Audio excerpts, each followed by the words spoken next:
സ്കോട്ട്ലൻഡിലെ ഫാൽക്കിർക്ക് നഗരമധ്യത്തിൽ സ്ഥിതി ചെയ്യുന്ന ദേവാലയത്തിന് നേരെ ആക്രമണം. സെന്റ് ജോൺസ് ദേവാലയത്തിന് നേരെയാണ് ആക്രമണമുണ്ടായത്. പള്ളിക്ക് മനഃപൂർവ്വം തീയിട്ടതാണെന്ന് പ്രാഥമിക അന്വേഷണത്തിൽ വ്യക്തമായതായി സ്കോട്ട്ലൻഡ് പോലീസ് അറിയിച്ചു. ജനങ്ങൾ ഏറെ ആദരവോടെ കാണുന്ന ഈ ദേവാലയത്തിന് നേരെയുണ്ടായ ആക്രമണം പ്രാദേശിക സമൂഹത്തെ കടുത്ത ഞെട്ടലിലാഴ്ത്തിയിരിക്കുകയാണ്. വ്യാഴാഴ്ച ഉച്ചയോടെയാണ് ദേവാലയത്തിൽ നിന്ന് പുകയുയരുന്നത് ശ്രദ്ധയിൽപ്പെട്ടത്. ഉടൻ തന്നെ അഗ്നിശമന സേന സ്ഥലത്തെത്തി തീ നിയന്ത്രണ വിധേയമാക്കിയതിനാൽ വലിയൊരു ദുരന്തം ഒഴിവാക്കാനായി.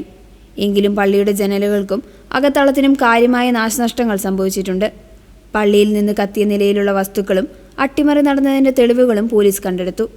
സംഭവം നടന്ന സമയത്ത് പള്ളി പരിസരത്ത് കണ്ട സംശയാസ്പദമായ വ്യക്തികളെക്കുറിച്ച് പോലീസ് അന്വേഷണം ആരംഭിച്ചു. CCTV ദൃശ്യങ്ങൾ പരിശോധിച്ചു വരികയാണ്. ഇതൊരു ഒറ്റപ്പെട്ട സംഭവമായി കാണാനാവില്ല. മനഃപൂർവ്വം ക്രമസമാധാനം തകർക്കാൻ ലക്ഷ്യമിട്ടുള്ള ആക്രമണമാണിതെന്ന് പോലീസ് ഉദ്യോഗസ്ഥർ പ്രതികരിച്ചു. നൂറ്റാണ്ടുകളുടെ പഴക്കമുള്ള ഈ പള്ളി ഗ്രാമത്തിൻ്റെ സാംസ്കാരിക അടയാളം കൂടിയാണ്.